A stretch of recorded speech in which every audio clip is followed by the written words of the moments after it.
The Kyroots to end all Kyroots. A man who can't do anything and anything else at the same time. But I was going to say, let us call out the neural troops for another formation and cut them up into some new companies and patrols. Straighten up. Is that too dramatic? How about a new division? A new division of humanity. It's not all that new, but we'll say it's new to start with so that you can see it. If you considered humanity, the troopers here, divided up into 3 different companies. Those men, small m, those who want to act, those who want to talk, and those who want to understand. The final group, by the way, any of you who like to keep up with such matters, falls somewhere within a nano number percentage of 1%. There has always been, when I said it was in a sense not all that new, the first 2 divisions have been extant as far back as you can find men musing. As far as you've seen the intellect operating, you can find it in the Western world all the way back to Virgil and Homer and etc. Of dividing up humanity. It's just an accepted fact. Whether you're a philosopher or not, almost anybody can accept this, and it feels and sounds right. That humanity in general, just look around, yourself, life, your relatives, that it seems to be divided into men of action, men who want to act, and then men of thought, of reflection. And you do not really have to run around the watchtower and bite your nails that much to say, well, it's all real relative. Because in some cases it is relative, but in many cases you are not being intellectually awkward to look out at life and to see that there is a quite functional division.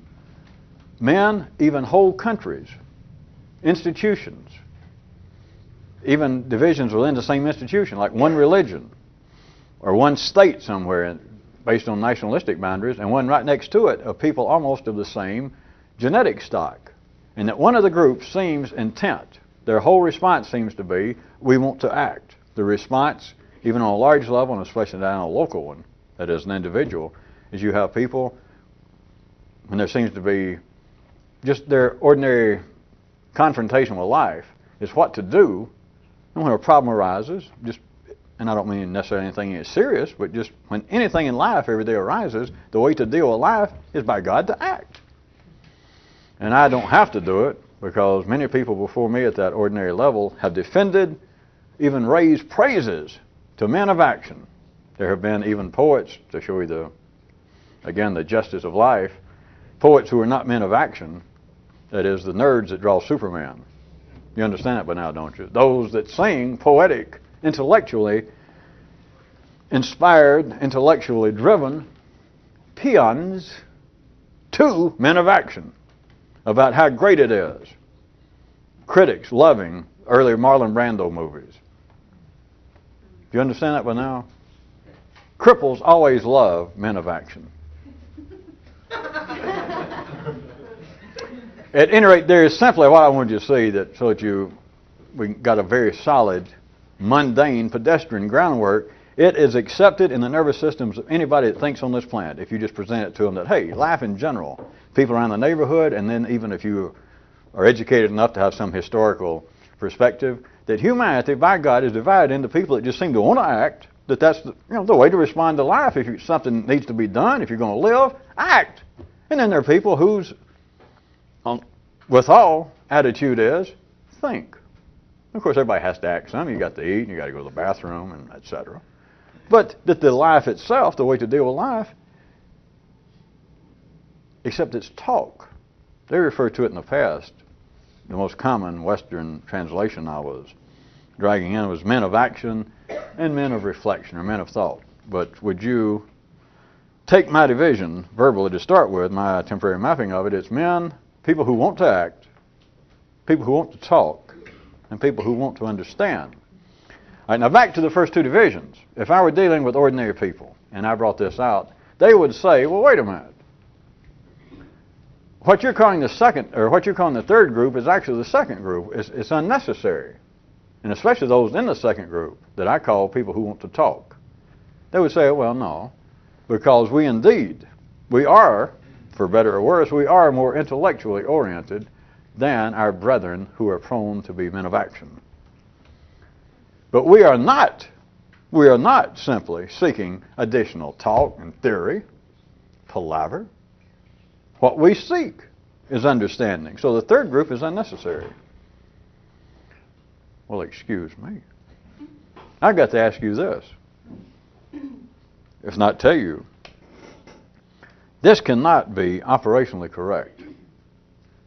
Even they couldn't deal with this. Oh, sure they could. But you should see that they couldn't, because I can point out that this is not operationally so.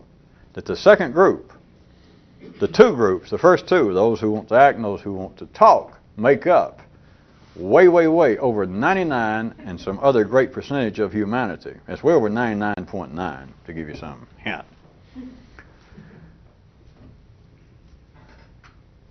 Those in the second group that I'm saying that want to talk, and they would say, no, we don't want to simply talk. We want to understand. The third group is unnecessary. But I'm pointing out now that this is operationally unsupportable on this basis. If that were true, they would not put up with the fact that they do not understand. Regardless of the fact that the second group will say, no, you're using talk in some negative sense. You're saying that the groups that want to act, and then the groups that want to talk, and then the groups that really want to understand. And the second group would say, you're slamming us because we want to understand. We're not just talkers. We're not just digging in theory. We are actively seeking, individually and sometimes in the right circumstances, collectively, institutionally, seeking understanding. But I point out to you, it cannot be so. It is not operationally valid. It cannot be supported by one iota, even of their reasonable thought. Because if that were so, they would not be satisfied. There would be riots. If not physically, because the men of action might go, wait a minute. Well, they can't be thrown out of work. But at least intellectually, there would be riots. Who would put up with the theories of man? Who would put up with any religious idea? Who would put up with any sense of morality? Who would put up with the secondary world of man if indeed the group I'm saying, as opposed to men of action, are people who want to talk? And they would say, no, we want to understand. And I'd say, well, how come it is that you've had anywhere from 15 billion to 5,000 years, take your choice, somewhere in there, you've had the opportunity to try to understand, and all you're still doing is talking? If all this could work, if energy could be perverted in such a way, they would collectively go, oh my God, he's correct, and they would have, I think the medical term, still I got to look it up, but I think it's conniption fit. They would be mad as a porch climber with a bad shoe shine.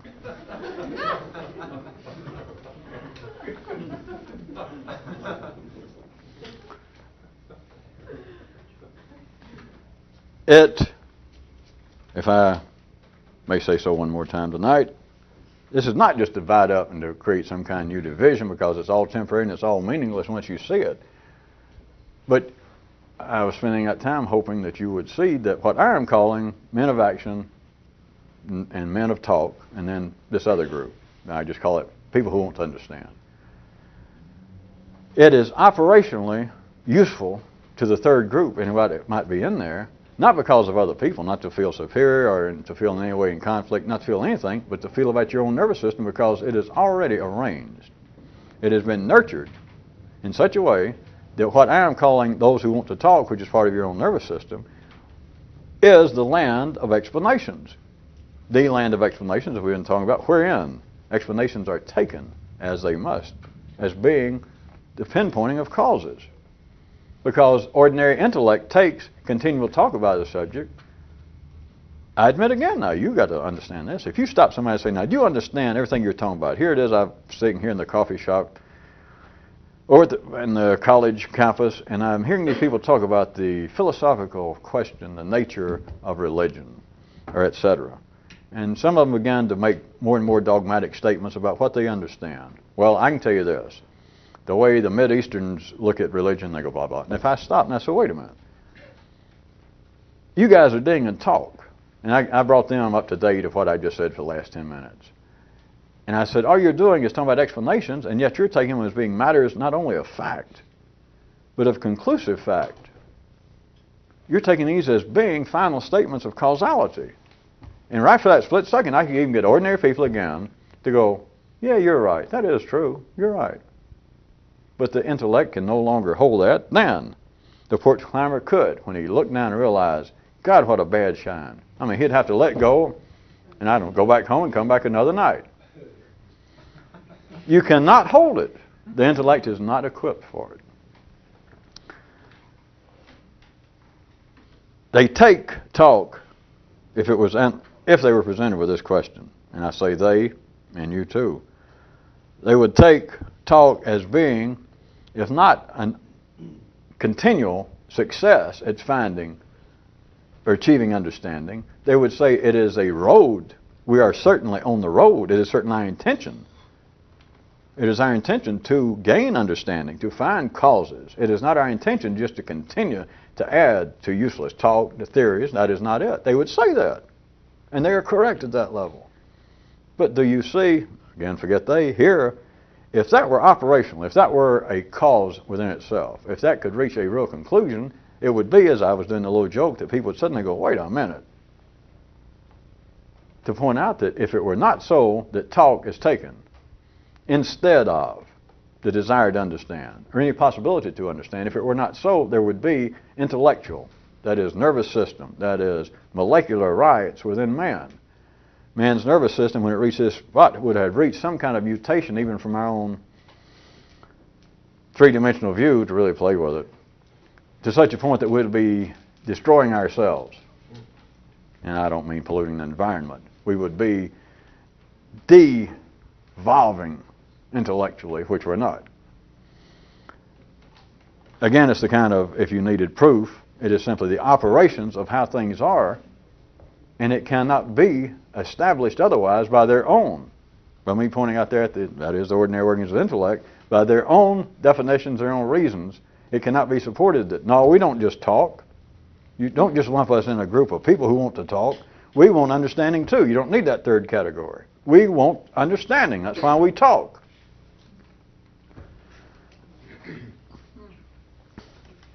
I was pointing out the paucity of numbers in the third category. Could also make note of the fact that in the third group not only has few participants, but worse yet, no supporters or opponents.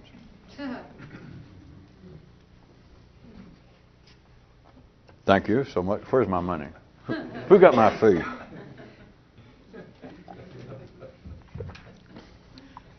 The third group, whatever it is, parts of life's body coming out in a few people, not for better or worse, that's not the game we're playing, but that are somewhere outside of those who want to act,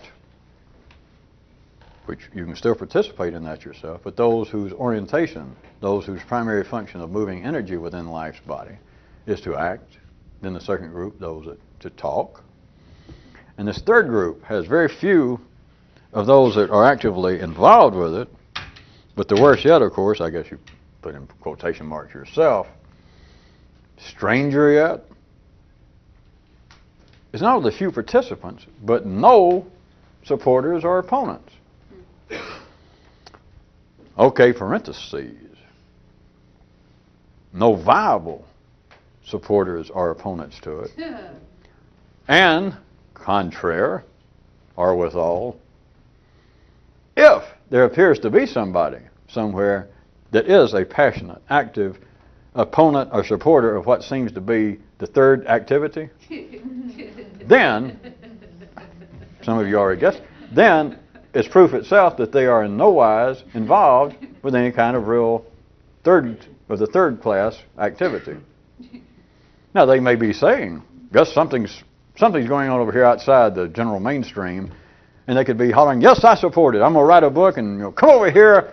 I think this group over here is really up to something. I think that the International Hermits Union, I believe that they are actually up to some kind of real extraordinary efforts, and by God, come over and let's join them, or condemning them. It doesn't matter, because you're not a part of it, whether there was any reality to it or not.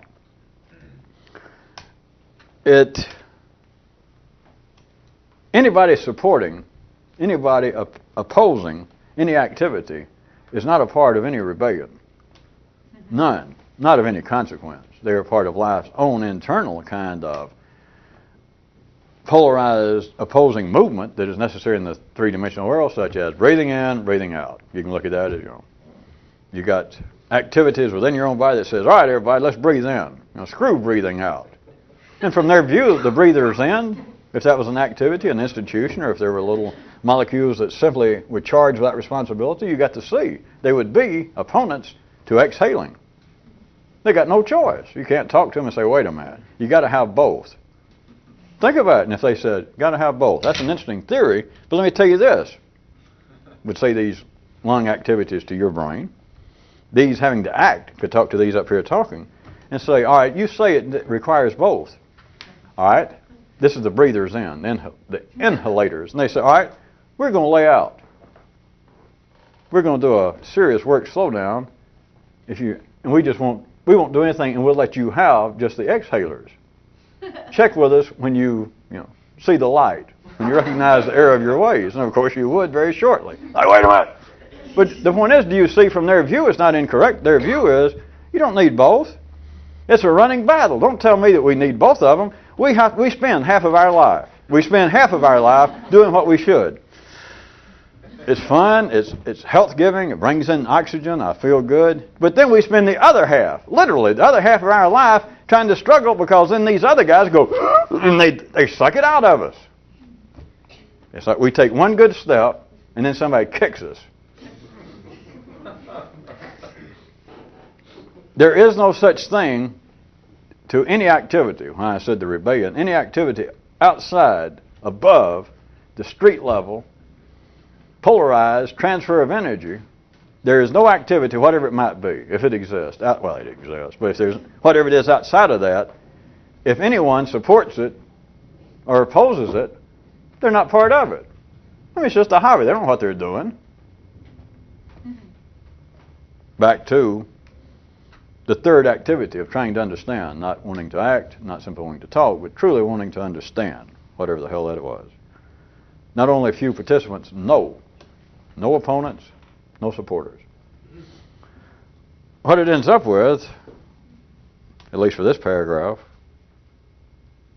you could say, well, what a class that is. What a company. Look at those troopers over there. We got more or less half of the inductees here in the Army of Life. They're over here the men of action, the cavalry. And then over here the men who want to talk. I won't even name them. But we got them, and then we got, it's hard to even know, but theoretically we got a third group that really want to understand. Consider what a thing the third group would be. It's like a fog supported by a mist. It's a mirage suckled by an illusion.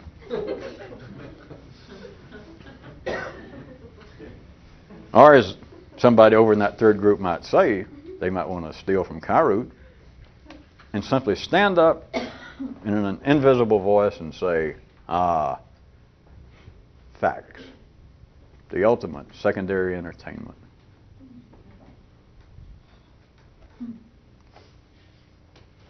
All right, no hints. You might also care to consider this on a very subtle and really outside the limits of the established training camp. But consider that, first let me just make it a theorem. An activity is not fully successful.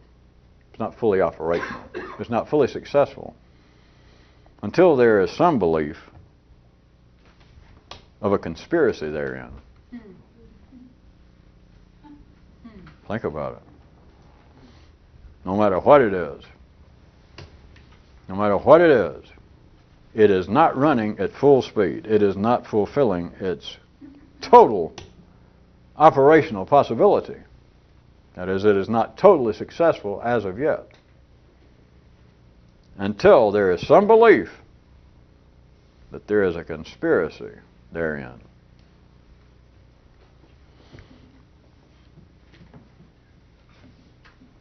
There has to be, after a certain point, and it may not come out in these direct words, but I want you to hear because we're not talking about out there. That's not even of any, I know it interests some people, but the interest, you should have already understood the reason that there is such a widespread, historical, forever idea and the possibility of conspiracy is because there is. Oh, I'll put it to you the original way. It's because everyone does have a non-operational knowledge of the fact that they do not have any idea of what's going on, got no control of what's going on, and therefore, there obviously is, somebody else does or something else does. So there you are. And most people who dress up and get good haircuts like to refer to it as God. But all they're talking about is a conspiracy. But at any rate, there has to be, for a religion, a political group, any activity in life, anything, to reach its full potential. Now, I'm not saying that in some theoretical way like it may not happen. If it gets big enough that it becomes a part in some locale of that neighborhood's institutional life, it becomes a part of real operational life, then it will happen, is what I'm saying. It is really reaching full speed. When there's some belief that there is a conspiracy involved in that, it will come out as being some sort of visible, audible attack that we're saying that the activity has ulterior motives.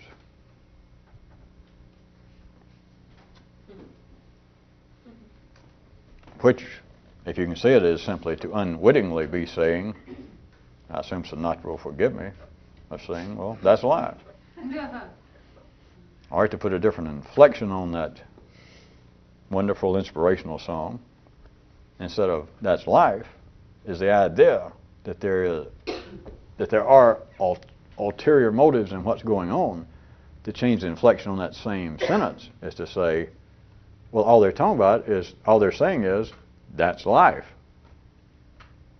Not that's life, K-sa and all that. They're saying, they're simply identifying life. The conspiracy, anything with ulterior motives, all they're doing is pointing unwittingly at life itself. Or else explanations would be causes. Else the secondary world would be some sort of peephole to see the primary world. There would not be a feeling that in some way I am distant at all from what's going on, that in some way I'm distant from what drives me.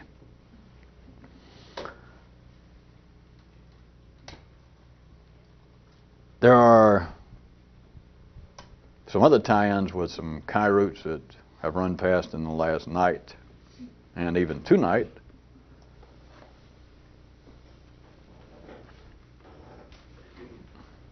Consider one of them from the last time was that if you have a way out, you will take it. Now, hell, if you have a way out, you've already taken it. Mm-hmm. That is the nature of energy. And along with, if I may bring in another one from tonight, is that real affection has no alternative.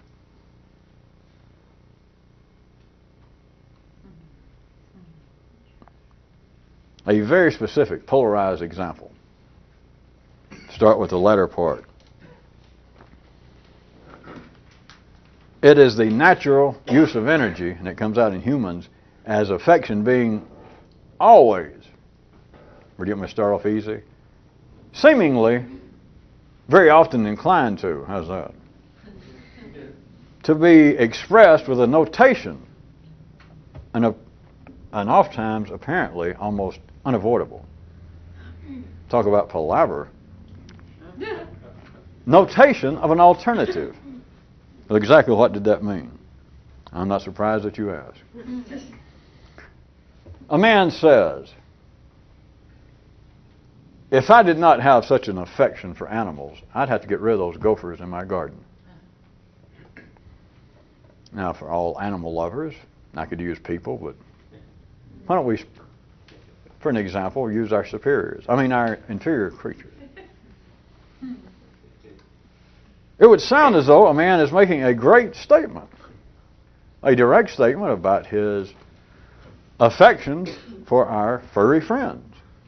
He states, he may look, he may smile, he looks out there, and his garden is just a ruin. And he's talking to a friend, and there run some gophers or some rabbits, and he says, you know, if I didn't love those little furry animals so much, I would have to get rid of them. That would appear to be, just who's going to say that that is not an exemplary, a decorous statement of one's affection for life itself, for animal life?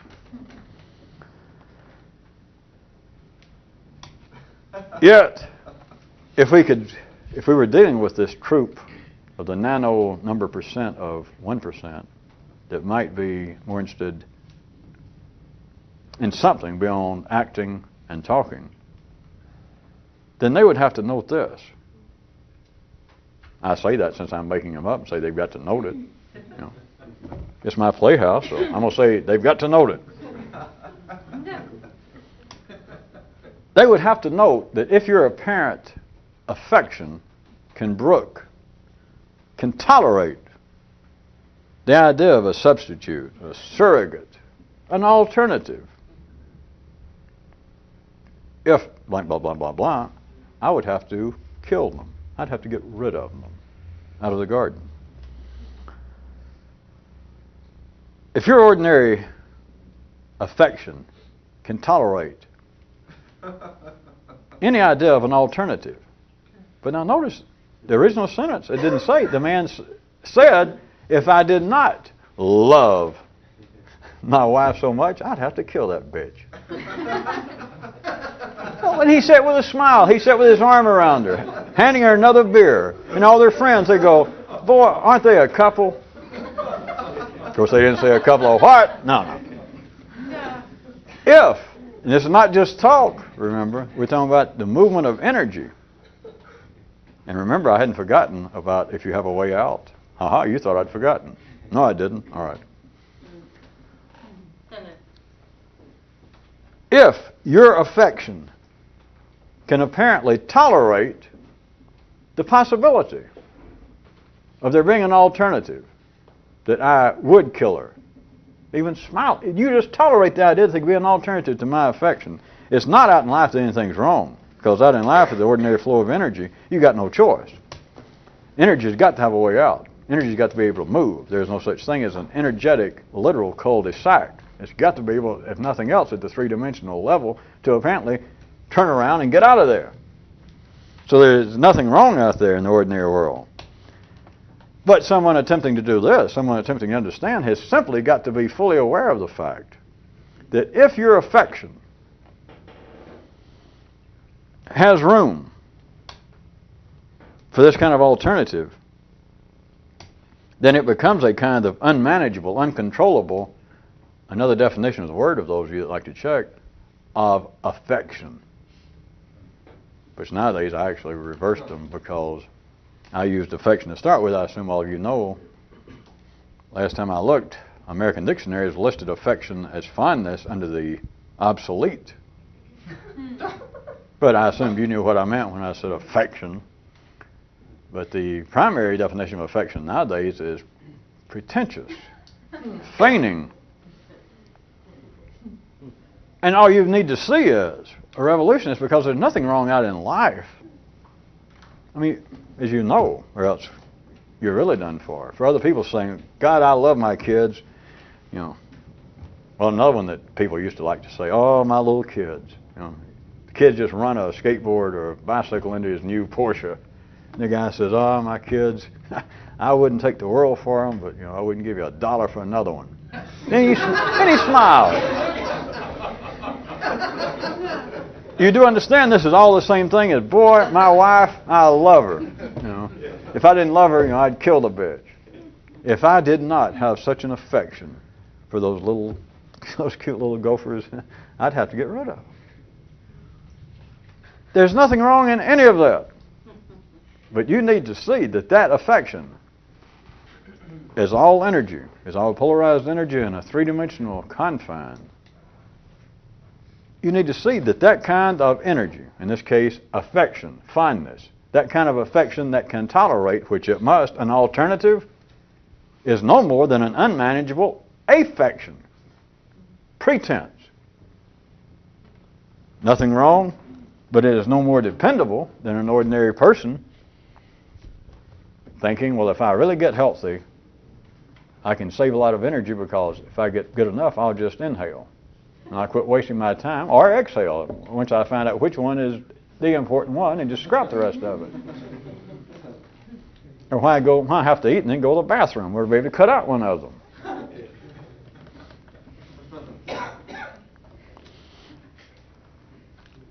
That last part was so obvious. I was going to say is everyone who understands that,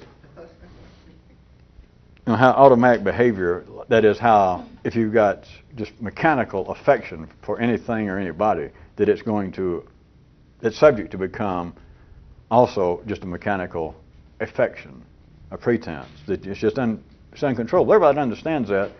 Would you raise your hand? No, wait a minute. We've been through that, didn't we? I went to all that trouble and you didn't even get it. It was a Kyroot from last time with a guy that said, everyone who understands that you're helpless, everyone who's helpless and understands that you are, raise your hand. And the guy said, wait a minute. Did any of you guys have a choice? So I started to really turn a brand new phrase and say, how quickly we forget. Now I thought maybe that's not it. How quickly we lose interest. How quickly people think, you mean I was here Wednesday? I heard that. Now back to the first Kyroots that I brought up in this paragraph. If there's a way out, you'll take it. It's not psychological, it's not sociological. It has to do with energy, because if there's an alternate avenue for energy to take, it will ultimately take it, or else it wouldn't be there.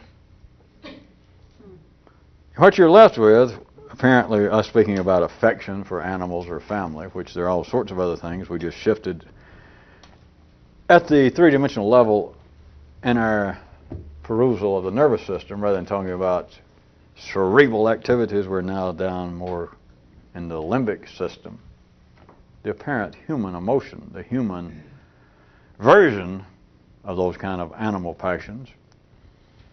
But also within that is the reality of the energy, whether it be up here or down in here, lower down, is that energy, if it has any avenue of escape, will ultimately take it. It's not good or bad, there's nothing to do about it. If you could stop it up, and if in some way a human could go in there and, quote, unnaturally block up what was an already available avenue for energy to move, if you could do that, you would then be getting close to what the environmentalists and people believe is a possibility that we're going to kill good old Mother Earth. That chapter 2 is finally going to turn on chapter 5 and say, ha, we got you covered. Something to talk about for those of you in group number 2. And for those of you in group number 1, it's something for you to listen to from the rest of them and think, if they keep talking like that, I'm going to act. You mean you're going out and help clean up the environment? Well, either that or I'm going to strangle those sons of bitches. It's that kind of thing. It's what makes Fort Dix work. It's what keeps the Army together and the happy crew of young smiling faces that they are.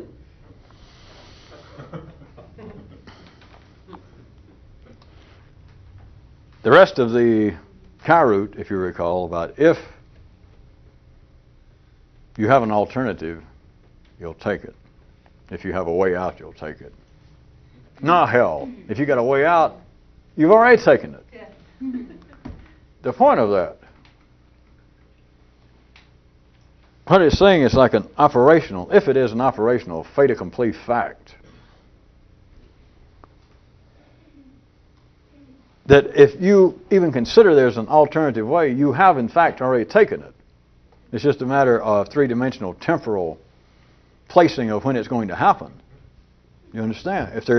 If you know there's a way out, if you know there's an alternative to what you're thinking or feeling, if you don't take it right now, All you got to do is be, if you're simply aware and you accept it as being a viable alternative, then it's been taken. Just because you didn't, to use ordinary terminology, weasel your way out, try to whine your way out right at that second, that's a matter, it's like saying, well, I'm going to be sick as a dog. I don't know whether it'll be 2 minutes from now or tomorrow morning. What's the difference? Wasn't strong enough? Well, I guess I'm going to die. I don't know whether it'll be tonight or Thursday. What's the difference? Well, I know that sooner or later I'm probably going to, I don't know, look like a fool and an idiot. Could we write down the schedule? Well, I'm not sure when. It doesn't matter when. If it's not now, it's tomorrow. You understand that? And if it's not tomorrow, it's the next day. And if it's not the next day, it's Thursday. If you consider there's an alternative, if you allow for there being a way out, which you got to remember at the energy level, behind human talk, behind human movement, once it is involved with talk, is the energy of it. And all energy is going to have an alternative avenue.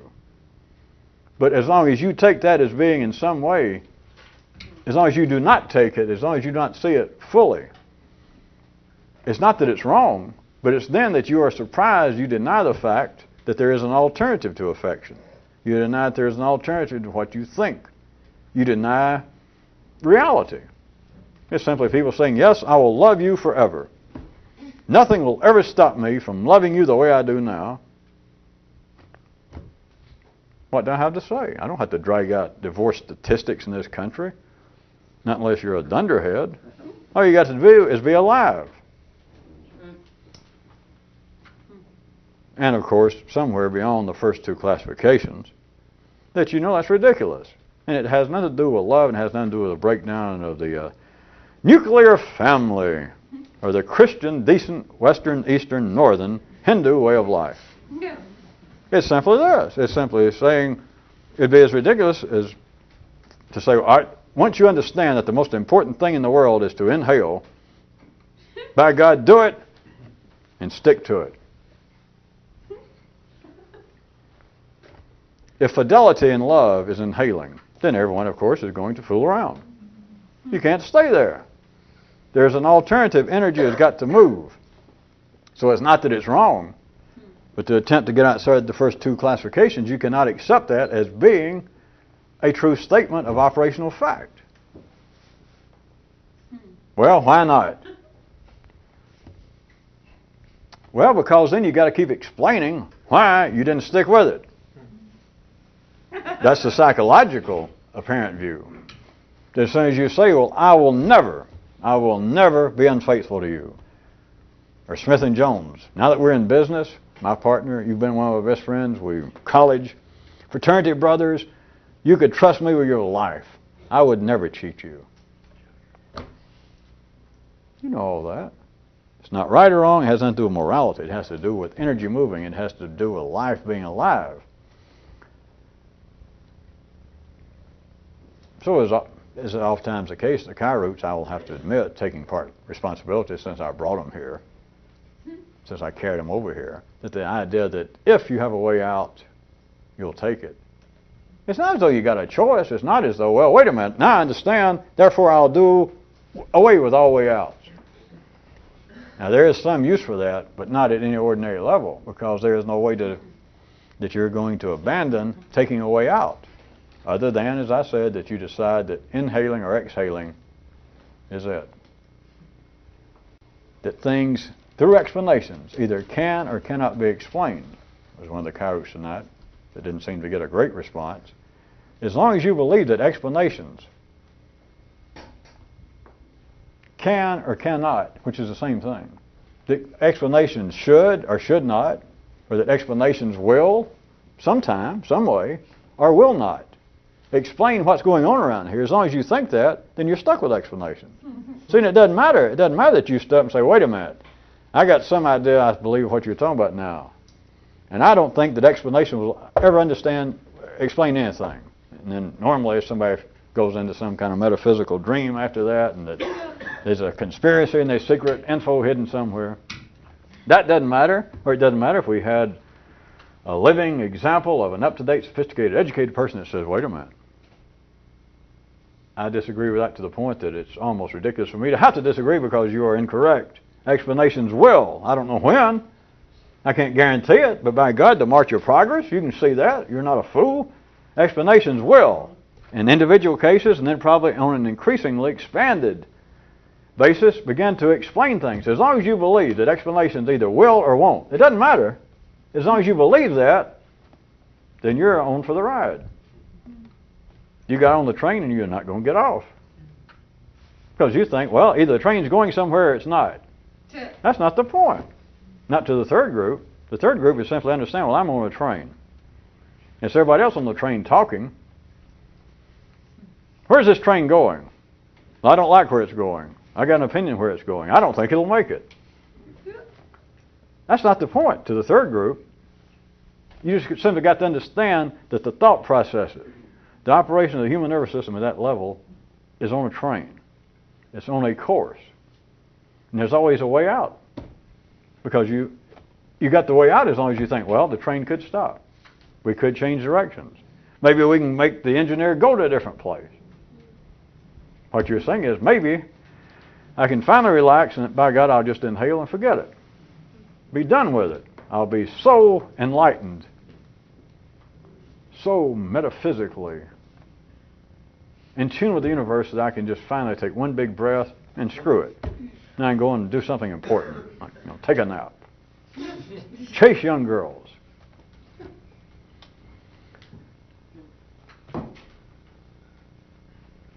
All you've got to do, as is the normal arrangement of the human nervous system, is accept the fact that explanations may explain, and all explanations, you've got to understand, are living examples, verbal examples of the way out. Because as long as you're dealing with an explanation, there's always a way out. Because you can give your explanation for something, and somebody come up using your kind of neighborhood language and use an explanation in return and show that you're wrong. Hey, that's not a fatal train wreck. There's always a way out. You can say, oh, I knew that. Or wait a minute, did you think I said so-and-so? Oh, no, you weren't listening. With any explanation, there's a way out. Or at the very least, at least you think I got too obtuse, you could be of a real talking nature and go, I'm glad I spoke to you. You have enlightened me. I was wrong. I was absolutely wrong. Let me make a note of this. This is important information. As long as you believe that, as long as you believe an explanation may or may not, as long as you accept here, as you're supposed to, as is the tangible three-dimensional basis, that there's always an alternative to what I feel, to what I think, even if you are not aware of it. As long as you think that, then the alternative will at some time become operational. It's operational now. But it's just that people believe, if you catch the symbolic meaning, that inhalation is more important than exhalation. Now I know that if you stop for a second, an ordinary person would even say, oh, that's not true, you got to have them both.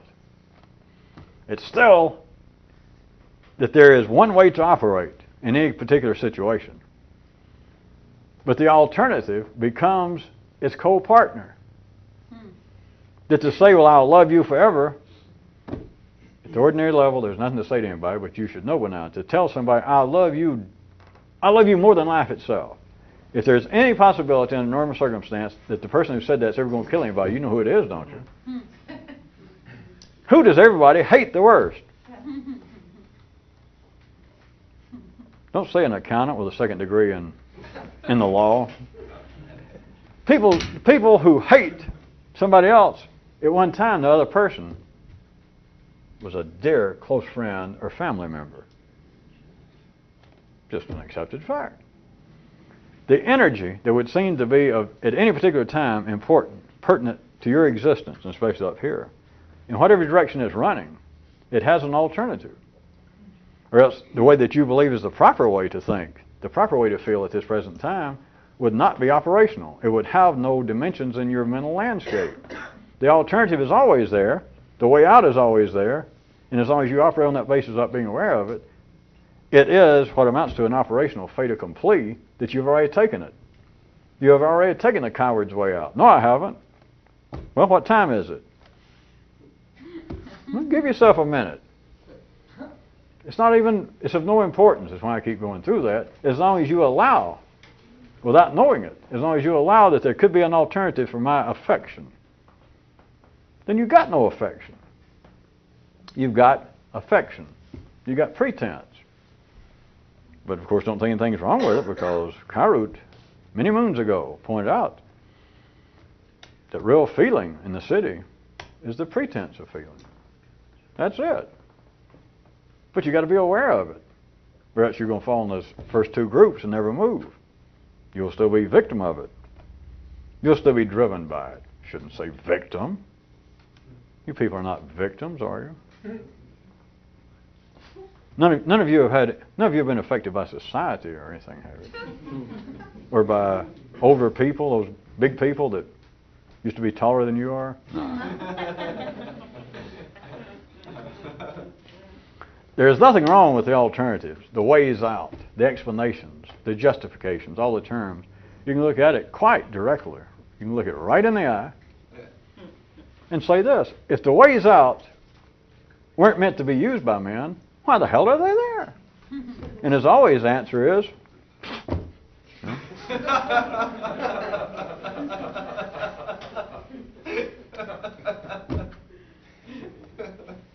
just as plain as the nose on a good humor man. If ways out of all forms of affection, of intellect, if ways out were not intended to be used by God, why are they there? That does not deserve even the smallest pretense of me waiting for a response, because you're intelligent enough to know immediately, hey! Except ordinarily people are not aware of it. It's why, think about the great formalities, the rituals, such as marriage, of getting you before the community, getting you before a representative of the community, a priest, a rabbi, a civil representative, a judge or somebody, and you swear to things that are not true. That is, yes, I will love you forever. It's not possible. Unless you're going to kill her or him, whoever it is, right that second. And of course, then you realize you've kind of blown it. I mean, even the judge and people are going to say then, I'm not sure he loved her all that much. To swear you're going to do it. Or why do they make people swear if a business transaction seems to get important enough that it's not just a handshake or your word, you start sending contracts, and it has all those kinds of swears, and I will do this and that. And you go and you find a notary, whatever the hell they are, and you get him to republic it. He says, yes, these people swore that, yes, I will buy your goods at such and such price, and I will pay you on such and such date. And they shake hands, they get their photograph made, because they're swearing to that which has an alternative. And if you got an alternative, you'll take it. Not you, energy. But sad to say, in case you hadn't noticed, does anybody notice that energy flows through you? Would you raise your hand? It would only be the third group that we're talking about. It would only be a revolutionist that would absolutely, in a particular way, tolerate no alternatives, in particular the activity of thinking more than they had to. That is the one place that you cannot take an alternative. The trick being, if you are thinking more than you have to, the only alternative you don't even have to look for. The only alternative is you're not thinking more than you have to. And then you're ordinary. And then none of this makes any sense again anyway. And so you've got nothing to worry about. The guy over there said he didn't have anything to worry about before he got here anyway. Sir, would you like a job? I need an assistant.